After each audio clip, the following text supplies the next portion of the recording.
তবে অন্য ধর্মে জন্ম নেওয়া যে মুসলমান হওয়া খুব কঠিন, তার প্রমাণ হলো নবীর চাচা। যারা বলেন কে?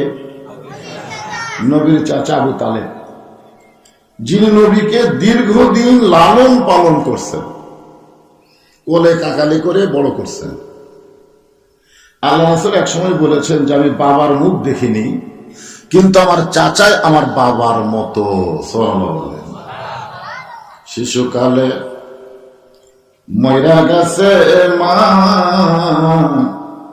গর্ভে থাকতে মরছে পিতা, নবী চোখে দেখলেন না। কে করিবে লালন পালন, কে দিবে সান্ত্বনা, এই দুনিয়ার বড় এতিম নবী ছিলেন একজনা।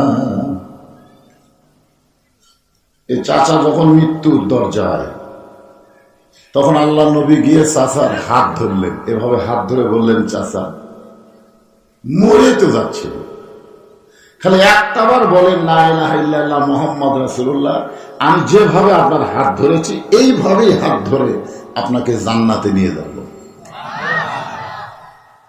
কত বড় কথা যে মরে যাচ্ছেন, খালি একটাবার বলেন লা ইলাহা ইল্লাল্লাহ মুহাম্মদ রাসূলুল্লাহ, তাহলে আমি যেভাবে আপনার হাত ধরেছি এইভাবে হাত ধরে কোথায় নিয়ে যাব? জান্নাতে নিয়ে যাব। এরপরে চাচা বললেন, মরে যখন যাচ্ছে বাবা, বাপ দাদার ধর্ম ছাড়বো না। কি কথা! হিন্দুর ঘরে, বৌদ্ধর ঘরে, খ্রিস্টানদের ঘরে, ইহুদিদের ঘরে জন্ম নিয়া মুসলমান হওয়া খুবই কঠিন। আপনারা বলেন আমাদের জন্য কি এই কঠিন আছে? তো যে আল্লাহ আমাদের সহজ করে দিলেন, সরাসরি মুসলমানের ঘরে আমাদের রুহু পাঠায় দিলেন, আমরা সে আল্লাহর প্রশংসা কম করব না বেশি করব? সকলে আরেকবার বলি আলহামদুলিল্লাহ। নিদানে আখেরাতে তরাইতে পুলসিরাতে কান্দারি হইয়া নবী পার করিবেন সেই তরণী। সবাই বলেন, এই সব ছেলেরা এই সাদা কালা গান না গায় এই গান গাও, বাদাম বাদাম গান গায়, আজে বাজে গান। সবাই বলেন, নবী মোর পরশমণি, নবী মোর সোনার খনি, নবী নাম ভাবে যে জন সেই তো দোজাহানের ধনী। মনের ঘরে তালা দিয়ে চাবি নিয়াছেন সাই, আমি অধম সাধ্য কি তার হুকুম ছাড়া বাইরে যাই।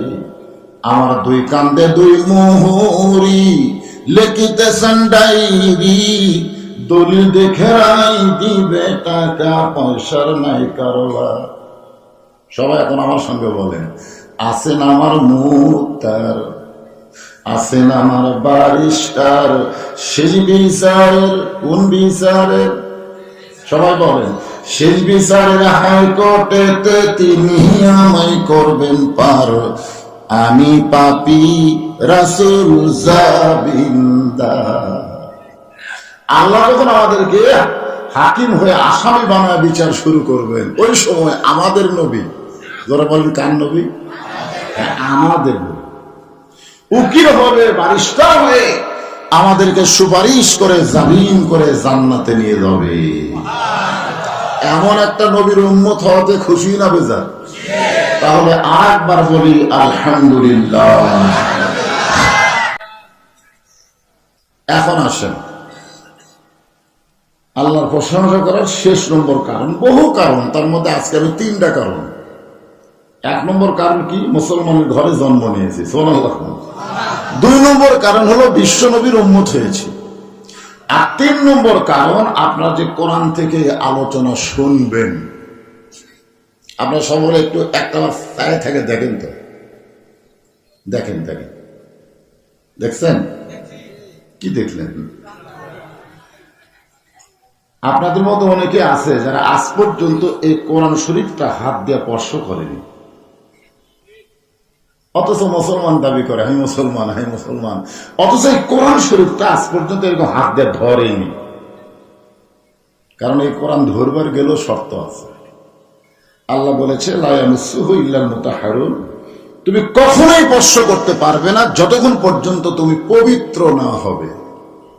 তাহলে আল্লাহর কোরআন ধরতে গেলে আগে কি হওয়া লাগবে? আরো জোরে বলে। তাহলে পবিত্র হয়ে যে কোরআন ধরতে হবে, এই কোরআনে কোনো সন্দেহ। যারা বলতেছেন না তারা কিন্তু বিপদে পড়বেন, কারণ আপনার দুই কান্দে দুটো ফেরেশতা আছে না নাই? যারা নাই বলতেছেন সঙ্গে সঙ্গে ডান কাঁধের ফেরেশতা লিখলো, কিন্তু যারা মুখ বন্ধ করে আছেন কিছুই বলতেছেন না, তখন ডান কাঁধের ফেরেশতা লিখবার পারতেছে না, বাম কাঁধেরটাও লিখবার পারতেছে না, মুখ যে বন্ধ। তখন দুই ফেরেশতা আল্লাহ বলে, আল্লাহ বক্তা কইল কোরআনে সন্দেহ, অনেকে বললো নাই, কিন্তু কিছু লোক যে মুখ বন্ধ করে থাকলো, আমরা কি লিখবো? আল্লাহ বলতেছে বাম কাঁধের ফেরেশতা লেখ। তো বাম কাঁধের ফেরেশতাকে আমি তো শুনিনি, লিখবো কি? আল্লাহ বলতেছে লেখ বোবা শয়তান। ধরে কোন কি শয়তান? এই কোরআনে সন্দেহ নাই, এই শব্দটা যারা বলতে পারে না এরাই হলো বোবা শয়তান। এবার আর একবার চান্স নেন। এই কোরআনে কোনো সন্দেহ, এই কোরআনে কোনো ধোঁকা, এই কোরআনে কোনো গোঁজামি। এই যে তিনবার নাই করলেন, কয়বার? ফেরেশতারা বলতেছে আল্লাহ তিনবার যারা নাই হইল এদের রেজাল্ট কি? আল্লাহ বলতেছে এদের রেজাল্ট হলো এদের জীবন থেকে জাহান্নামকে আমি আল্লাহ নাই করে দিলাম। আচ্ছা, জীবন এটা কতদূর পর্যন্ত আপনারা বুঝতেছেন? আপনারা এই যে বললাম না জীবন থেকে জাহান্নাম আল্লাহ নাই করে দিল, জীবন এটা কতদূর পর্যন্ত? তাহলে দুনিয়া পর্যন্ত। ওই যে রথীন্দ্র রায় নাম শুনছেন? রথীন্দ্রনাথ রায়, একটা হিন্দু মানুষ, একটা গান গাইছে, কে বলে মানুষ মরে, মানুষ মরিলে তবে বিচার হবে কার? তোমার পঞ্চ আত্মা পঞ্চরূহ হিসাবেতে দেখা যায়, একেতে দুইয়ের জনম, পরমাত্মার মরণ নাই। কে বলে মানুষ মরে, মানুষ মরিলে তবে বিচার হবে কার? আমি রাস্তায় আসার সময় আপনাদের পাশে মসজিদে নামাজ পড়লাম মাগরিবে, বিশাল মসজিদ, ওই এলাকার মুসল্লি মাত্র 4-5 জন। এত বড় মসজিদ, মুসল্লি 4-5 জন। আমার মাথা ঘুরে গেল, গোটা বাংলাদেশ ঘুরতেছি, এইরকম অল্প মুসল্লির মসজিদ তো আমি দেখিনি। মসজিদ কিন্তু সেই, কিন্তু মুসল্লি নেই। সুবহানাল্লাহ, তো ভালোই করলেন। দাঁড়িয়ে নামাজ পড়া, চেয়ারে নামাজ পড়া যাবে না। হ্যাঁ যাবে, বাড়িতে দাও। আপনি অসুস্থ মানুষ, উঠবার বসবার পারেন না, তখন আপনি বাড়িতে চেয়ারে নামাজ পড়েন, কোনো সমস্যা নেই, কিন্তু মসজিদের ভিতরে কোনো চেয়ার চলবেই না। আল্লাহ কোরআনে বলেছে কুম, কুম মানে কি? দাও লিল্লাহে, আল্লাহর জন্য, অনীতি আনুগত্য নিয়ে। আজ থেকে 10 বছর আগে বাংলাদেশের কোন মসজিদে চেয়ার ছিল না। এটা নতুন আইটেম শুরু হচ্ছে, নতুন আইটেম। আচ্ছা, আমাদের বাংলাদেশে আল্লাহ কেমন আছে? এ হাসি না, একটু চিন্তা করেন, বিবেক দিয়ে চিন্তা করেন তো, বাংলাদেশে আল্লাহর খবর কি? এ দেখাচ্ছে, দেখতেছেন ওই পুকুর পুকুর সব আমার, ওই সাইডে জমি দেখতেছেন ওটাও আমার, ওই সাইডে বাড়ি দেখতেছেন ওটাও আমার, এই সাইডে সব আমার ভাই, পিছন দিকে যা আছে বাদশা। তো সবাই যদি তোমাকে হয় আল্লাহ, তখন বলতে আল্লাহটা দেখতে গেলে 2 মিনিট হাঁটা লাগবে। কয় মিনিট? চলো দেখে আসি। তো মসজিদের সামনে যা বলতে যে হুজুর এখানে আল্লাহর কিছুই ছিল না, আমার চাচাই 10 শতক আল্লাহ দান করছে, আর আমরা টাকা পয়সা দিয়ে আল্লাহ ঘর বানা দিছি। তখন ফেরেশতাকে আল্লাহ এই দেশের নাম কি? যেই দেশে তোমার কিছু নাই, ওর চাচা দান করলে পাও, আর ওরা টাকা দিয়ে ঘর বানায় দেয়, এই দেশের নাম কি? আল্লাহ বলতেছে ওই দেশের নাম হলো বাংলাদেশ। ওই দেশে আমি আল্লাহর চাইতে গরিব কেউ নাই।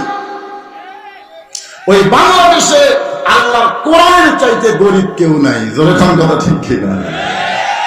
আজকে প্রাইমারির জন্য সরকার হাজার হাজার কোটি টাকা খরচ করে, আর হাফিজি মাদ্রাসার জন্য কোরআন শিক্ষা যেখানে সুন্দর করে দেওয়া হয় তার জন্য একটা টাকাও সরকারের বাজেটে নেই। মানে আল্লাহ গরিব, আল্লাহর কোরআনও গরিব। আমরা যত মৌলবি সব গরিব।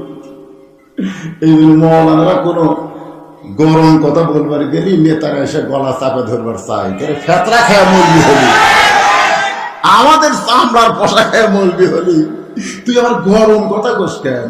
মোল্লার দৌড় মসজিদ পর্যন্ত, খুব বেশি গেলে মসজিদে যাবি, যা ইচ্ছা তাই করবি, কিন্তু ডাইরেক্ট কর পারবি না। দৌড়ে কথা ঠিক কিনা?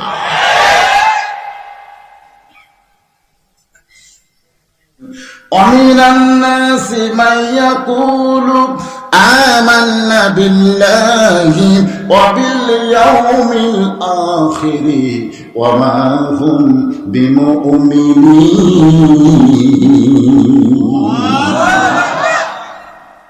আল্লাহ রাসূল বলেছেন, লা সালাতা লা দীনা, যার নামাজ নাই তার ধর্মই নেই। রাসূল বলেছেন, বাইনাল আবদি ওয়াল কুফরি তারকুস সালাত, বান্দার কাফিরের মধ্যে পৃথক করার জিনিস তার নামই হলো নামাজ। যারা নামাজ পড়বে তারা আল্লাহর বান্দা হবে, আর যারা নামাজ পড়বে না এরা হবে কাফের। আমি যেই বলবো বেনামাজি, আপনারা সেটা বলবেন কাফের। বলতে পারবেন না ভাইজান? বেনামাজি দেখেন তো কারা কারা বলতেছে না, ওর মগরিব এসব পড়েনি, আর মগরিব এসব না পড়েন, কিন্তু ফজর থেকে পড়বেন এই নিয়তে কাফের স্লোগান দেন, আল্লাহ আপনাকে হেদায়েত দিয়ে দিবে। জোরে কথা ঠিক কিনা? বেনামাজি আরো জোরে জোরসে বলুন। আসল মুসলমান কোনোদিনও বলবে না আমার দয়াল বাবার দরবারেতে কেউ ফিরে না খালি হাতে। আচ্ছা, এরকম কিছু ভণ্ড আছে না? নাই? মনে হয় আপনাকে এলাকার নাই। আচ্ছা, আসলে বলেন তো, এই যে জিকির করতেছে দয়াল বাবার দরবারেতে কেউ ফিরে না খালি হাতে, এটা কি তাওহীদ না শিরক? আরো জোরে বলেন। জিকিরটা এইভাবে করতে হবে, আমার দয়ার আল্লাহর দরবারেতে, সবাই বলেন দয়ার আল্লাহর দরবারেতে কেউ ফিরে না খালি হাতে। আল্লাহ আল্লাহ আল্লাহ লা ইলাহা ইল্লাল্লাহ। আজকে বাংলাদেশে মসজিদে আল্লাহর সমাজ আছে না নাই? জোরে করে আছে না নাই? ইমাম সাহেব এতদিন আসরের নামাজ 4 রাকাত পড়াছে, কিন্তু আজকে মনে ভুলে 3 রাকাতে বসে গেছে। ইমাম কিন্তু ডবল টাইটেল দাওরা পাস, কিন্তু আসরের কয় রাকাতে বসছে? 3 রাকাতে বসে গেছে। 4 নম্বর কাতার একটা অটো ভ্যান চালো, 4 নম্বর কাতার ওই চান্স পাস, ওই ওখান থেকে বলতে চাও আল্লাহু আকবার।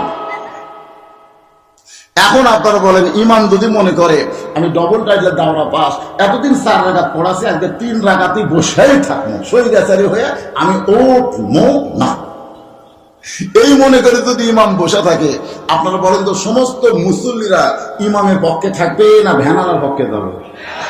কেন কেন ভ্যানালার পক্ষে যাবে? যে মসজিদে কারো বাপের রাজনীতি চলবে না, মসজিদে আল্লাহর আইন চলবে, এখানে যেটা সত্য সেটাই গ্রহণ করা লাগবে। দরকার কথা দেখতে না।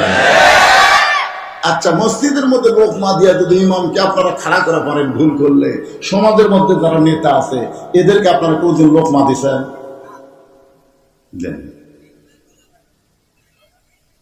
মসজিদের মধ্যে লোকমা দেন, আর বেড়া লোকমা দেন না কেন? কারণ মসজিদের মধ্যে আইন চলতেছে আল্লাহর, আর বাহিরে আইন চলতেছে মানুষের। জোরে কোন কথা ঠিক কিনা? আপনারা বলেন তো কাফের ভালো না মুনাফিক ভালো? না, একটাও ভালো না, কিন্তু কম কম আর বেশি আছে না? জোরে কম। দুটাই খারাপ, কিন্তু বেশি খারাপ কে? মুনাফিক। এর জন্য আল্লাহ রাগ করে গেছে, মুনাফিক থাকবে জাহান্নামের নিচে। সবচাইতে জাহান্নামের তলদেশে কাদের জায়গা হবে? কার জায়গা হবে? জাহান্নামের উপর থেকে কাফেরেরা যে পেশাব পায়খানা করবে, বুঝলেন, ওই জাহান্নামের ঠেলার তো পেশাব পায়খানা বারবার হবি কি হবি না, এই যে পেশাব পায়খানা করবি মুনাফিকরা তলে থেকে সেটা খাবি। কাফেরের পেশাব পায়খানা মুনাফিকেরা খাবে। সাহাবারা বললেন, ইয়া রাসূলুল্লাহ, এই বদমাইশ মুনাফিকেরা কোন দল? আর রাসূল বললেন, ইহুদির মধ্যে কোনো মুনাফিক নাই, খ্রিস্টানদের মধ্যে কোনো মুনাফিক নাই, হিন্দুর মধ্যে কোনো মুনাফিক নাই, কাফেরদের মধ্যে কোনো মুনাফিক নাই। মুনাফিকের আবাদ হবে মুসলমানের ভিতরে। আর বর্তমানে সবচাইতে বেশি মুনাফিকের দেশের নাম হলো বাংলাদেশ। মানে এত মুনাফিক পৃথিবীর কোনো দেশে নাই। আপনাকে দোয়ায় আমি পৃথিবীর বহু দেশ ঘুরেছি, কিন্তু এইরকম মাথার টুপি দিয়ে এরা যা মিথ্যা কথা কয় ভোটের আগে, জোরে ঘর কথা ঠিক কিনা, মনে করবেন এই মুহূর্তে জান্নাত থেকে বাইরে যাচ্ছে। আমি টেস্ট থেকে কেবল নামছি, ইতিমধ্যে এক লোক দৌড়ে এসে আমার হাতে চকচক 100 টাকা দিয়ে হুজুর দোয়া করেন। টাকা থেকে আমার লোভই হলো, চকচকা তো পকেটে থিয়ে বললাম, কি দোয়া বাবা? হুজুর আমার বইয়ের পেটে বাচ্চা চাইছে, আল্লাহ যেন একটা পুত্র দেয়। যেই যে পুত্র দেয় তখন আমি বুঝতে পারলাম আমার দেহ হবে না, কারণ আমি 3টা মেয়ের বাপ, আমি নিজে 3টা মেয়ের বাপ। আমার বইয়ের তখন প্রথম মেয়ে হলো, কিন্তু দ্বিতীয়বার যখন বইয়ের পেটে চাইলো, আমি আল্লাহকে বলছি, আল্লাহ এবার আমাকে একটা পুত্র দেয়। আল্লাহ সেইবার একটা কন্যা দিল। তৃতীয়বার আবার চান্স নিলাম, ওইবার আবার একটা বাচ্চা বইয়ের পেটে আসলে আমি আবার বললাম, আল্লাহ 2টা মেয়ে দিছ, আল্লাহ এবার একটা পুত্র দাও। আল্লাহ সেইবারও কন্যা দিল। আমি চিন্তা করলাম, আমার দোয়া দিয়ে যদি আমার বইয়েরটাই পুত্র না হয়, তাহলে আমার বইয়েরটা হবে। তো পকেট থেকে 200 টাকা বাড়ি ফেরত দিলাম। ওই কয়, হুজুর আমি দিলাম 100, আপনি 200 কেন? আমি ওর কানে কানে কইলাম, তুইও যা বলতে, তুমি 3টা মেয়ের বাপ, আমার দোয়া দিয়ে আমার বইয়েরটাই পুত্র হয়নি, তো বইয়েরটা হবে না। ও বলে, হুজুর তাহলে আপনার টাকা আপনি নেন, আমারটা আমার দেন। ওরে যে 100 টাকা দিচ্ছি মারছে দৌড়, পিছন থেকে খপ করে ধরে বললাম, কোথায় যাস? বলে ওই হুজুরের কাছে যাবো, তার পুত্র সন্তান আছে। আমি কইলাম, কোন হুজুরের কাছে না, কোন বাবার কাছে না, কোন মাদারে না, যদি পাবার চাও, ইয়া আইয়ুহাল্লাযীনা আমানুস্তাঈনু বিস-সাবরি ওয়াস-সালাহ ইন্নাল্লাহা মা'আস-সাবিরিন। যদি পাওয়ার চাও তাহলে কার কাছে? আরো জোরে বলেন, কার কাছে? কেউ না দেখলেও কে দেখে? আমাদের বাংলাদেশে এই ইমান আছে, জোরে করে এই ইমান আছে। কেউ না দেখলেও কে দেখে? এখনই আসর নামাজ পড়ছে, এখনই নামাজ পড়ে জমিতে গেছে, যা দেখো ওপর জমির পানি, নিচে ওর জমির পানি নেই, নিচে জমির কি নেই? পানি নেই। চারিদিকে এরকম তাকাইছে, আশেপাশে কেউ নেই, আস্তে করে বসে আল কেটে দিচ্ছে, ওই পানিতে হাত ধোছে, ধুই আবার উঠছে, ওঠার পর আবার চারিদিকে তাকায় দেখে কেউ নেই, আলহামদুলিল্লাহ কেউ দেখেনি। আপনারা বলেন, ওর নামাজ আছে কিন্তু কি নাই? ইমান নাই। আমাদের বাংলাদেশে অনেক ঘুষারও, অনেক সুগারও নামাজ পড়ে, ওকে নামাজ আছে কিন্তু ইমান নাই। কথা কর না, ইমান নাই। এক লোক এসে আমার বলতে, হুজুর আমার ছেলে খুবই কান্দে, হুজুর আপনার কাছে কোনো পানি পড়া আছে? আমার আয়াতুল কুরসি, সূরা ফাতিহা যা জানি এগুলো পড়ে পানি পড়ে দিল। আমি বললাম, বাবা 3 দিন খেলেন, 3 দিন পরে আসে হুজুর আর বেশি কান্দে। আমি বললাম, তাহলে আমার দিয়ে হবে না, ভালো কোন হুজুরের কাছে যান। ভালো হুজুরটা পানি পড়া লিয়াচ্ছে, আরো কান্দে। কিছুদিন পরে লোকটার সঙ্গে আমার দেখা হলো, কেবারে এখন তোমার ছেলের খবর কি? আর কান্দে না হুজুর। কোন হুজুর পানি পড়াতে ভালো হলো? পানি পড়া না হুজুর, একটা মোবাইল কিনে দিছি হুজুর, স্ক্রিন টাচ মোবাইল কিনে দিছি, খালি গেম চালু করে দিলে আর কান্দা বন্ধ। এই যে ছেলেরা শোনেন, এখনকার ছেলেরা যেইভাবে মোবাইল নিয়ে ঘুরতেছে, স্বয়ং জিবরাইলও যদি সমাজ করে, এদেরকে ভালো করার সম্ভাবনা নাই। ধরে কথা দেখতে, এই যুবকদেরকে ভালো করার কোনো সম্ভাবনা নাই।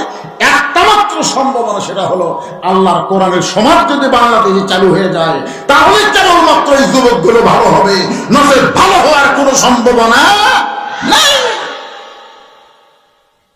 যুবকেরা একটু মনোযোগ দিয়ে শোনো বাবা। আমি ওমর, এ বলা মাত্র স্টপ করে মরব। আরে সালাউদ্দিন কাদের বেটা হুম্মাম চৌধুরী ওই বিএনপির মহাসমাবেশে তকবীর বাড়ছে। সামনে যারা খাড়াই আছিল এরা যে বিএনপি মনেই নেই, মানে তকবীর শুনলে আওয়ামী লীগ বিএনপি আর মনে থাকে একেবারে। আল্লাহ আকবার সবাই তখন কইছে, তখন ওই যে আমির খসরু মাহমুদ, আমুর খসরু মাহমুদ, এই শালা বুড়ে জানোয়ার, ওই ফখর হিসাবে কাহিনী বলতেছে, স্যার এটা তো আমাকে লয়, মানে তকবীর তো আমাকে লয়, খালি জুতা মারা দরকার। তকবীর বলে অর লয়, যারা মুসলমান তাদেরই তকবীর, জোরেকার কথা শিখে যায়। তুমি যখন জন্মেছ তোমার এখানে আল্লাহু আকবার শোনানো হয়েছে, মরে যাও তোমার লাশ সামনে ছুঁয়ে জানাজা আল্লাহু আকবার বলবে, জোরেকার কথা শিখে যায়। তকবীর কোন দলের না, তকবীর হলো মুসলমানের। ওই কোন আপনাকে ওই ফ্যাস ফ্যাসা তকবীর দেয়,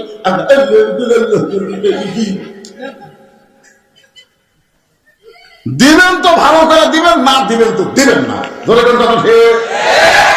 গলা খাকারে বলতে দিকে লিল্লাহি তাকবীর, আর কোরআনের আলো, কোরআন হাদিস যেখানে দুনিয়ার মুসলমান লিল্লাহি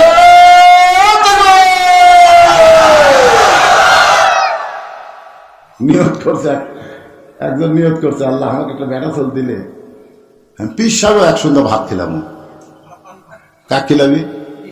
আল্লাহ একটা বেড়ি চল দিছে, পরের বছর আবার চান্স দিছে, বাচ্চা আসলে নিয়ত করছে, আল্লাহ এইবার যদি আমার একটা বেটা চল দাও, মসজিদের ইমামকে এক সুন্দর ভাত খেলাম। আল্লাহ সেইবারও একটা বেড়ি খাওয়া দিছে।